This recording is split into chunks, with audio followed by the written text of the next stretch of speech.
Shalom, nous allons étudier le Daf Kuf Kaf Tet dans Masechet Baba Batra et nous reprenons en haut du Daf. À la 5e ligne, on reprend la Mishnah Machalek Nechasav al Piv, celui qui partage son héritage sur sa parole, donc il partage différemment. Riba Lechad ou Mi'ed Lechad, il augmente la part d'un des enfants en diminuant celle de l'autre. Et à la suite de cette Mishnah, on nous dit que cela ne fonctionne que s'il a précisé que c'était un don. Si par contre il précise qu'en tant qu'héritage, l'aîné n'aura pas double part ou qu'un autre enfant aura plus de part qu'un autre, à partir du moment où il mentionne la notion d'héritage, l'héritage est régi par la Torah et il ne peut pas demander à ce que les règles soient différentes que celles de la Torah. Si par contre il a dit matana, un don, cela fonctionne. Et on avait dit dans la Mishnah que l'essentiel, même s'il a parlé d'héritage, l'essentiel c'est qu'au début, au milieu ou à la fin de sa parole, la personne, le père, ait à un moment donné mentionné la notion de don. S'il a mentionné le don au début, au milieu ou à la fin, même si de manière générale il a parlé d'héritage, on comprend que dans le fond, c'est un don et donc ça ne contredit pas la Torah et à ce moment-là, ses volontés peuvent être respectées. Echidame, la Gemara se pose la question, matana betrila, echidame matana be'emtsa, echidame basof. On a dit dans la Mishnah au début, au milieu et à la fin, c'est quoi le cas? La Gemara nous dit qu'il y a Ravdi miyamar Rabbi Yochanan. Rav Dimi cite au nom de Rabbi Yochanan, je préviens juste que dans ce daf, il va falloir faire un effort de mémorisation pour ne pas perdre le fil, puisqu'on aura plusieurs avis avec à chaque fois des petites nuances dans les cas. Donc Rav Dimi au nom de Rabbi Yochanan, donc c'est Rabbi Yochanan qui est cité par un de ses élèves, Rav Dimi. Tinaten sa deploni veresha zo hi matana betrila. Dans le cas où il a dit, je donne ce terrain à tel enfant et qu'il en hérite, à ce moment-là il a mentionné d'abord le don et après il a parlé d'héritage. Alors, Yirsha vetinatenlo, dans le cas où il a dit l'inverse, qu'il hérite ce fils-là et qu'on lui donne mon terrain, Zoï matanabasov, c'est le cas où il a mentionné le don qu'à la fin. Yirsha, si au début il a dit je veux que mon fils hérite, vetinatenlo, et qu'on lui donne de telle sorte à ce que Yirsha qu'il hérite, Zoï matanabem, ça c'est le cas où on a mentionné le don au milieu et non pas ni au début ni à la fin. Donc ici, la réponse de Rav Dimi au nom de Rabbi Yochanan paraît pour l'instant assez simple. Il a donné simplement des exemples de cas où on avait parlé d'héritage au début, à la fin ou au milieu. Simplement, ici, on prolonge les paroles de Rabbi Yochanan citées par Rav Dimi et on dit Vedavka Adam Echad Vesade Echad. Mais tout cela ne fonctionne que si ce mélange d'expressions qui parlent de Yerusha, d'héritage et de don, si les deux expressions parlent à chaque fois du même enfant et du même terrain. Adam Echad Vesade Echad. Aval. Mais par contre, dans le cas où Be Adam Echad ou Shte Sadot, s'il parle du même enfant, simplement pour un terrain il a parlé de don, pour l'autre terrain il a parlé d'héritage, ça ne fonctionnera pas sur le terrain où il a parlé d'héritage. Ou l'inverse, c'est-à-dire ou Shne Ben Adam, dans le cas où il a parlé d'un seul terrain, mais il a parlé pour deux personnes différentes. Quand par exemple s'il a dit la moitié de ce terrain, cet enfant-là va l'hériter et on donnera l'autre moitié de ce terrain à l'autre. Une fois il parlait de don, une fois il parlait d'héritage. Là ici ça ne fonctionne pas. Donc on voit ici qu'il faut absolument que l'on parle du même enfant et que l'on parle du même terrain. C'est la condition que donne ici Rabbi Yochanan cité par Rav Dimi pour que le don, la notion de don qui est citée par la personne puisse rendre ses paroles crédibles. Rabbi Lazar Omer, Rabbi Lazar n'est pas d'accord, il dit Afilou Adam Echad ou Shte Sadot. Non, même s'il y a un homme et deux terrains dont on parle, ou l'inverse, c'est-à-dire un seul terrain ou Shne Ben Adam, donc la moitié d'un terrain à l'un, la moitié d'un terrain à l'autre, ça fonctionne. Pourquoi? Parce qu'à chaque fois, il y en a au moins un des deux qui est commun. Le terrain en commun, ou l'enfant, l'héritier en commun, ce qui permet finalement d'unifier ce qu'il dit. Aval, mais lui-même est d'accord, que Bishte Sadot ou Shne Ben Adam, dans le cas où on parle de deux terrains de deux enfants, par exemple, il dit voilà, je veux que mon fils A hérite de tel terrain et que mon fils B, on lui donne un autre terrain. Là, à ce moment-là, le fait que quand on parle de don, on parle d'un enfant et d'un terrain, et quand on parle de l'autre enfant et de l'autre terrain, on parle de Yerusha, on ne peut pas appliquer le statut de don de Matana au cas où on a parlé de Yerusha, alors que c'est totalement indépendant, c'est une autre expression de Yerusha, c'est un autre enfant, un autre héritier et un autre terrain. Ça, c'est la première version des paroles de Rabbi Yochanan, et donc qui est contre Rabbi Elazar. Keta Ravin, lorsque Ravin est venu en Bavel, de Israël, qui était lui aussi un élève, il a cité Rabbi Yochanan, Amar Tineten Sade Ploni, les Ploni, Verash Ploni Sade Plonit. Il cite un cas, c'est quoi? Qu'on donne un terrain X à mon enfant, donc premier, Veirash ploni sade plonit, et que l'autre enfant hérite d'un autre terrain. Donc c'est le cas qu'on vient de citer dans Rabbi Elazar, c'est-à-dire que deux terrains différents et deux héritiers différents, un dans lequel on parle de don, l'autre dans lequel on parle d'héritage. Et ici à ce moment-là, Rabbi Yochanan Omer, au nom de Rabbi Yochanan, Kana, l'acquisition est bonne, c'est-à-dire qu'on estime que non seulement celui à propos duquel on a parlé de don a acquis son terrain, mais même celui à qui on a parlé de Yerusha. Vers Rabbi Elazar Omer, Lo Kana. Selon Rabbi Elazar, ça ne fonctionne pas.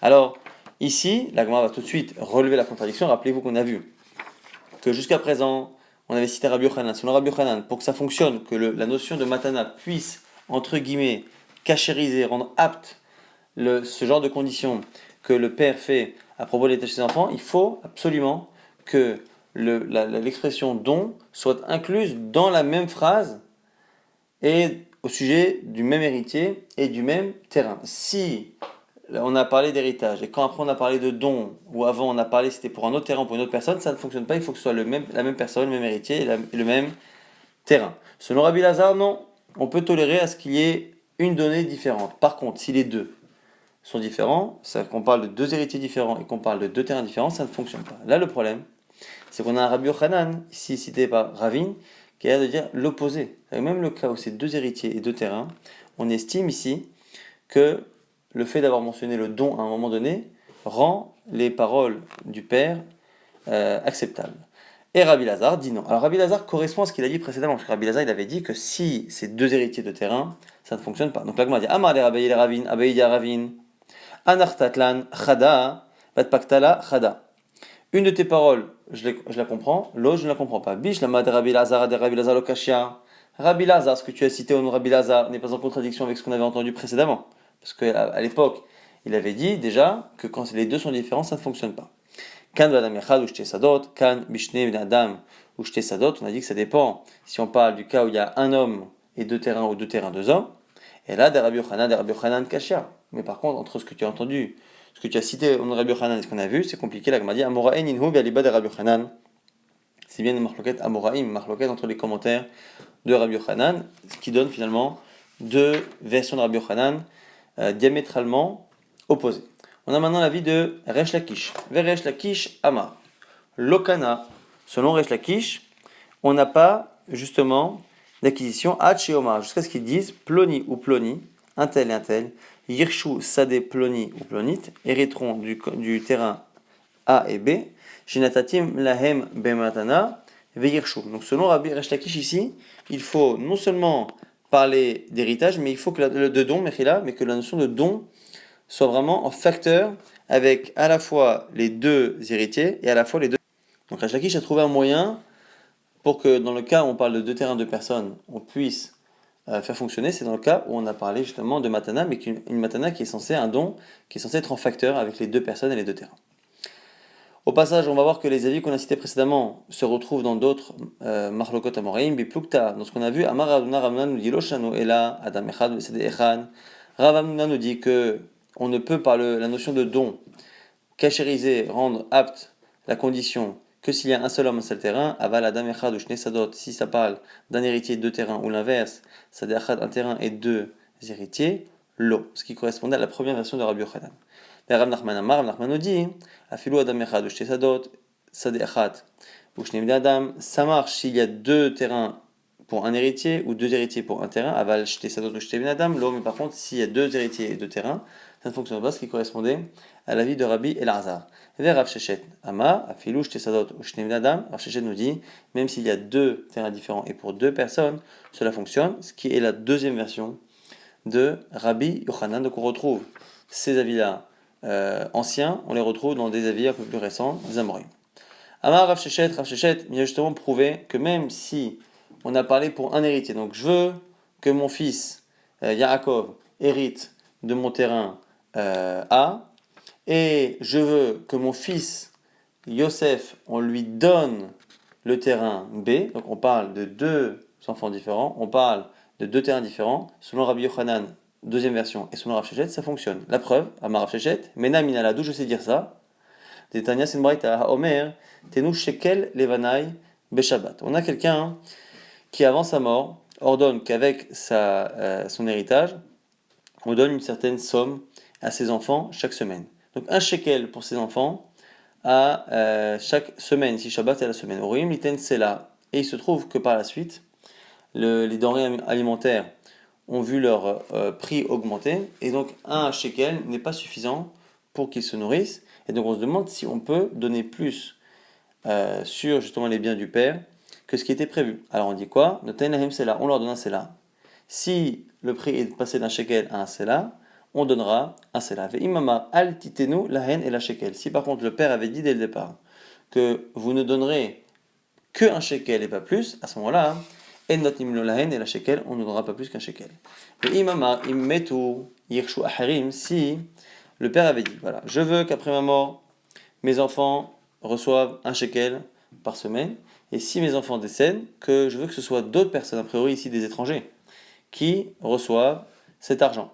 Alors, Yeshuachim Tartehem, Ben Shama Tenu, Ben Shama Altitenu, et là ici, qu'il est précisé qu'on ne dépasse jamais un shekel ou pas, En Notim Lahem et la shekel, on ne dépassera jamais un shekel. Donc, cette somme qu'il avait laissée aux enfants, si elle n'est plus suffisante pour les nourrir, on imagine que le père aurait souhaité qu'on leur donne plus. Par contre, si ces enfants-là décèdent et que, comme le père avait prévu, cet argent va à des étrangers, à ce moment-là, on ne dépassera jamais un shekel. Ça, c'est la fin justement de la braïta qui va servir d'objection à Rav Shechet. Alors en quoi c'est une objection? C'est parce qu'ici, quand on regarde le Lachon, il a dit Tenu shekel et banaï, donnez un shekel à mes enfants, donc il a parlé de don. Et après, il a dit que des étrangers hériteront de ses enfants. Donc on a d'abord un don qui est fait à certaines personnes qui sont ses enfants, et après on a une Yerusha, un héritage qui est fait à d'autres personnes. Et donc du coup ici, on a bien deux personnes et deux biens différents qui sont donnés une fois en don, une fois en matana, et on voit ici que ça a l'air de fonctionner et que les personnes plus ou moins peuvent recevoir alors qu'ils sont étrangers, et que normalement, dire qu'un étranger hérite de moi, ça n'a pas de sens, que hériter, ça nécessite que l'on respecte la règle de la Torah. Or la Torah interdit à ce qu'un étranger hérite d'une personne. Et donc du coup, pourquoi ça fonctionne en parlant d'héritage? C'est parce que quand au départ il a parlé de don à ses enfants, l'expression don va finalement rendre toute la phrase comme étant un don, donc un don à ses enfants, puis un don à des étrangers. C'est pour ça que ça fonctionne. Donc on voit bien ici que la notion de don fonctionne, même si on parle de deux personnes différentes et de deux biens différents. Alors lui-même, Hum motive là, lui-même avait objecté que cette braïta pour apporter une preuve, et il a répondu Beraou le Yorsho. Qui nous dit ici que l'on parle d'étrangers? Il a dit je veux qu'on donne à mes enfants un shekel, et après, s'ils meurent, que d'autres héritent de la même somme. Quand il a dit d'autres, qui nous dit qu'après ses fils, ce sont des étrangers? Peut-être que les autres en question, ce sont des gens qui sont aptes à hériter Minatora, peut-être pas dans cet ordre et de cette manière, mais quand il a dit que d'autres hériteront, si ce sont ses frères, si ce sont des gens de la famille, ça ne sort pas du cadre des gens qui sont potentiellement ses héritiers, et donc il est tout à fait possible que cela fonctionne sans pour autant que ce soit l'expression tenu, don, qui a finalement eu la possibilité de rendre sa phrase complètement comme étant une matana, un don, et du coup ce serait son qui? Rabbi Yochanan ben Berokahi, et ce serait selon Rabbi Yochanan ben Berokahi qui lui pense que lorsque l'on a des héritiers, on peut choisir de modifier l'ordre justement d'héritage. Ça c'est l'avis de Rabbi Yochanan ben Berokahi. Amar Ravashi vient apporter une autre preuve à Rav Shechet qui pense que dès que l'on parle de don, même si une fois on parle pour un enfant par rapport à un terrain, et que pour l'autre enfant on parle d'héritage, et que c'est un autre terrain, ça fonctionne pour dire que tout est un don, et que donc la condition est valide. Amar Ravashi, Tashma vient d'apprendre une braïta qui arrive. Nechasai lecha v'charecha yirash ploni. Celui qui dit à quelqu'un que mes biens te soient donnés. Et après toi, je veux qu'un autre hérite, et après celui qui est après toi, encore un autre. Donc on a ici plusieurs personnes qui vont hériter au fur et à mesure. On a trois personnes. Un qui dit, le père, je veux que tu hérites de moi. Après il dit, je veux qu'un autre hérite de toi. Et un troisième héritera encore du deuxième. Met Rishon, si le premier qui a dû recevoir est mort, Kana Sheni, le deuxième récupère. Met Sheni, lorsque le deuxième décède, Kana Shishi, le troisième récupère. Donc on a bien ici le défunt qui est mort, qui a donné au numéro 1, qui après être mort a transmis donc au numéro 2, et ainsi de suite jusqu'au numéro 3. Maintenant, Immet Sheni Bechaye Rishon. Si le numéro 2, donc l'héritier numéro 2, dans l'ordre, décède avant le premier, ça ne passera pas au troisième, puisque le troisième n'hérite que par la force du deuxième. Et donc si le deuxième meurt avant le premier et que donc le deuxième n'hérite pas, le troisième ne recevra pas. Après le premier héritier qui décède, comme il décède et que le numéro 2 n'est plus déjà de ce monde pour hériter de lui, ça ira ses propres héritiers à lui au Rishon. La Gemara, du coup, il dit Ve'acha, dit Kishte Sadot, ou Shne Bnei Adam Dame, ça ressemble à notre cas puisqu'il y a deux terrains et deux hommes, Ve'katane, des Kana, on a l'impression ici que cela fonctionne. Pourquoi? Parce qu'au départ, il a dit je te donne tous mes biens, on a l'impression ici que c'est un don. Et après, il dit je veux que le numéro 2 hérite de toi et le numéro 3 hérite du numéro 2. Donc on parle au départ de don, on parle après de Matana de Yerusha Mechila, après d'héritage. Donc de don puis d'héritage, on voit qu'on parle à chaque fois de personnes différentes. Et on a l'impression que cela fonctionne. La Gemara dit et si tu voulais me dire que là aussi, ici, les personnes dont on parle, ce sont à chaque fois des gens de sa famille, il a simplement modifié l'ordre. Et Rabbi Yochanan ben Berokai, et c'est selon Rabbi Yochanan ben Berokai qui dit qu'on n'a pas besoin de parler de dons. Même en héritage, on peut modifier l'ordre de ses héritiers. Si c'est ça, Yachi, Macheni, Mecheni, Kanashishi. Pourquoi dans le cas où le deuxième meurt, le troisième hérite? Selon Rabbi Yochanan, c'est pas possible, parce que les divrei Rabbi Yochanan, Nechasai lecha v'chayecha, les ploni, celui qui dit je te donne à toi, je donne priorité à toi, mon héritier, et après au deuxième, ça ne fonctionne pas. Rishon Raoul et Yorsho, si le premier fait partie des héritiers, En Hasheni Bim comme Rishon Klum. Ce qui veut dire que, selon Rabbi Yochanan ben Beroka, on ne peut que donner priorité à l'un, mais une fois qu'on lui a donné priorité, c'est un héritage total, et donc ce seront ses héritiers à lui qui recevront après, et non pas le deuxième que j'ai mis sur la liste. Donc on peut mettre quelqu'un en premier, mais on ne peut pas préférer une liste. Et donc du coup, on ne peut pas dire que c'est Rabbi Yochanan ben Beroka. Pourquoi? Chez Enze Leshon Matana, et là Leshon Yerusha, car c'est un héritage, et l'héritage, une fois qu'on l'a donné à la personne, suit les règles de la Torah, et c'est à lui éventuellement de nommer quelqu'un après lui, mais pas à moi de le faire dès le départ. Yerusha en la sec, et un héritage n'a pas d'interruption. Donc l'Agma nous dit Tioufta, Dekulhus, qui fait ici une objection à tout ce que l'on a vu précédemment.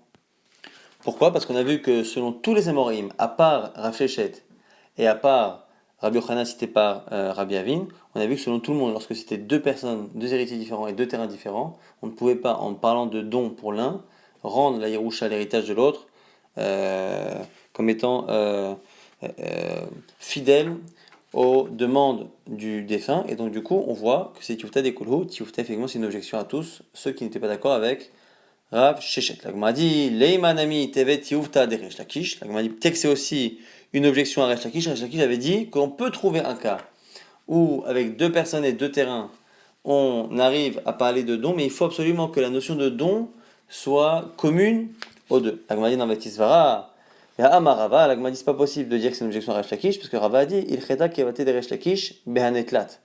Dans les Bomot, on a dit qu'il y a trois halachot sur lesquelles Allah est comme Resh Lakish, et parmi les trois, il y a celle-ci. La Gemara dit lokashia, kan betor kededibour, kan les achar kededibour. La Gemara nous dit ça va dépendre. Si on parle d'une personne qui a dit cela tor kededibour pendant le temps qui suit le temps de dire trois mots, Shalom Alecha Rabbi, à ce moment-là, on peut revenir sur ces paroles, ou est-ce qu'il a attendu plus longtemps que ce temps-là? Donc, quand on dit que la lacha comme Rav Resh Lakish est comme Rav Sheshet, grâce à l'objection, c'est dans le cas, seulement dans le cas, où la personne est revenue sur sa parole. Donc, elle a parlé de Yerusha, et tout de suite, dans les temps de dire trois mots, elle a parlé de don, à ce moment-là, ça rend tout cachère, entre guillemets, toute sa parole cachère. Simplement, le cas où Rabbi Resh Lakish a dit qu'il fallait absolument dire que dès le début et dès la fin, il fallait dire que les deux auront un don, ça c'est dans le cas où justement il ne s'est pas repris rapidement. Rapidement, donc on peut résumer, on avait vu que lorsque on cite une notion de don au début, au milieu ou à la fin, on pouvait changer la logique de la Torah. Si par contre on parle d'héritage, ça ne marche pas, au début, au milieu ou à la fin. Et on nous dit tout de même qu'on a plusieurs avis. Un qui pense que même si on parle de don au milieu, au début et à la fin, il faut absolument que le don qu'on ait mentionné parle toujours du même terrain et de la même personne. Sinon ça ne marche pas.